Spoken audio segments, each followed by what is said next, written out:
Hola, ¿qué tal? El día de hoy voy a hablarles de materia de estudio forense. Mi nombre es Lázaro García. Eh, Como primera lección, tenemos un análisis del sistema penal donde se ha cambiado su naturaleza de un sistema penal inquisitorio a un sistema que trata de investigar y de ser totalmente imparcial, que es un penal acusatorio. Tenemos ciertos principios como la presunción de inocencia, el debido proceso y el sistema acusatorio o adversarial que tratan de blindar el sistema con algunos principios que afectan al proceso, tales como la inmediación, la continuidad, la publicidad, la concentración y bueno, naturalmente el de oralidad, que va muy apegado al de contradicción, tratando de que la persona pueda presentar una legítima defensa técnica y totalmente capaz para defender los derechos del imputado.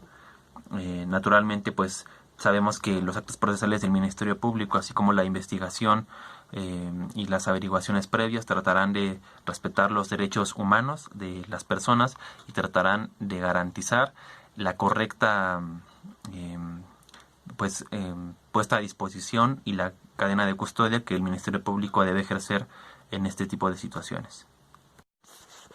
Sabemos que el Ministerio Público tiene cierta responsabilidad frente a la sociedad de garantizar su seguridad y la paz social.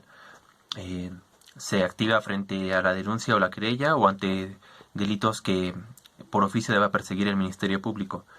Sabemos que los lineamientos del Código Nacional de Procedimientos Penales son de observancia general para entidades federales y estatales, que el debido proceso trata de evitar las violaciones a derechos humanos que pongan en peligro la investigación y justo la constitucionalidad de ese proceso. Sabemos que solamente los tribunales tienen esa capacidad de impartir justicia y bueno, en el artículo 16, 17 y 19 constitucionales se reconoce que son prontos y expeditos para impartir justicia, así como se supone que una tramitación gratuita para todos los ciudadanos. Eh, Establecemos la averiguación previa como aquella etapa donde el Ministerio Público lleva a cabo ciertas investigaciones y diligencias para comprobar si el nexo vinculativo o el nexo causal entre la comisión del delito y el autor material se comprueba y se puede tratar de ordenar una detención, una investigación que conlleve una orden de aprehensión o, pues, si se diera el caso, la flagrancia o el caso urgente, donde evidentemente se toman medidas precautorias. Sabemos que todos los medios de investigación deben ser conforme a derechos humanos y si no, se volverían inaplicables. Sabemos que la cadena de custodia es ese sistema o control de registros, evidencias o pruebas que se resguardan y se ofrecen como prueba en medio del juicio en la etapa probatoria. Hablando de la pena y de la extinción de la pena, debemos considerar que la pena tiene una duración como de corta, mediana o larga duración. También debemos saber que la pena puede ser principal, secundaria o accesoria, dependiendo de los fines que se persigan.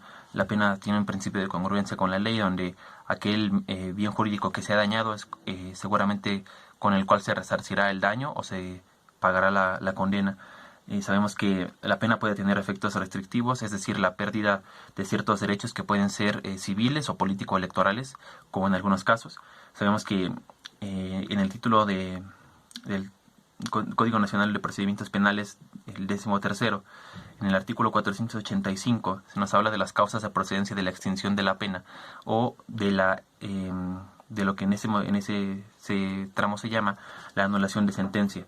Eh, Sabemos que puede ser la muerte del inculpado, la amnistía, el reconocimiento de la inocencia, el perdón del ofendido, la rehabilitación, la prescripción, el cumplimiento de la sentencia, el surgimiento de una ley más favorable para el imputado, la sentencia anterior dictada con un proceso de actos que siguen los mismos hechos. Bueno, sabemos que el artículo 487 nos habla de la anulación de la sentencia con los supuestos ya mencionados, pero sabemos que pues la derogación de la modificación del tipo penal favorezca al sentenciado, permitirá que se haga una apelación incluso hasta después de 8 años para tratar de sacar al presunto responsable de prisión, y cuando no proceda se irá hasta el recurso de amparo, sabiendo que el principio de definitividad se ha cumplido habiendo interpuesto los recursos anteriores.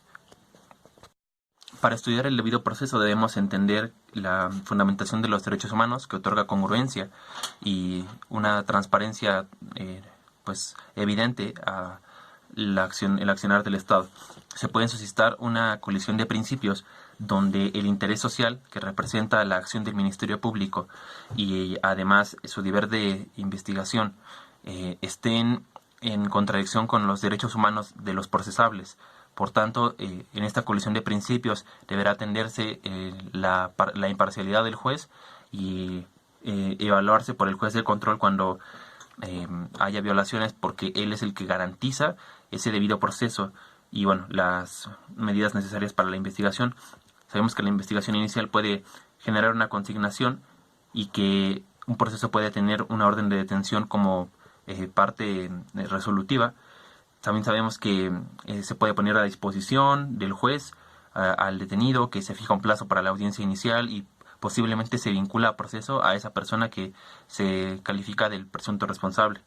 Sabemos que el Estado tiene que ejercer la acción penal con criterios de razonabilidad y proporcionalidad, lo cual establecemos en las medidas procesales acerca de la acción del Ministerio Público en lo que decíamos de esta colisión de principios. Sabemos que el Ministerio Público tiene un plazo de 48 horas, pero ante el supuesto de una delincuencia organizada o de crímenes de mayor talante se podría duplicar el plazo bajo la petición del Ministerio Público. Y bueno, sabemos que el objeto de la investigación es vincular al proceso a quien se tiene como presunto responsable.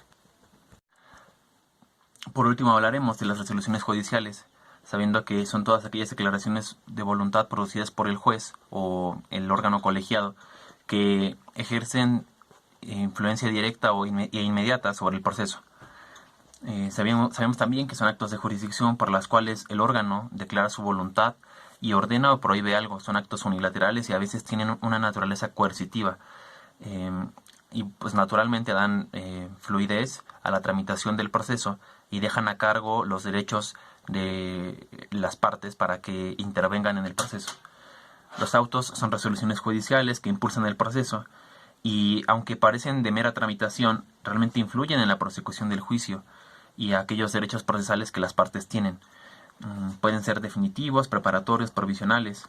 Las sentencias son las resoluciones judiciales que resuelven el fondo de una controversia y atienden a la orden procesal en la cual se realizan estos actos jurídicos. Pues también pueden resolverse incidentes durante la tramitación que pueden ir por cuerda separada o dentro del mismo proceso. Y bueno, hablamos de sentencias que son interlocutorias. Cuando se habla del contenido de la controversia, hablamos de sentencias definitivas. Sabemos que el juez resuelve las acciones principales, que es la materia del juicio, ¿no? Y bueno, ya finalmente los secretos son aquella resolución judicial que contiene una determinación inherente al proceso y que es necesaria para su tramitación.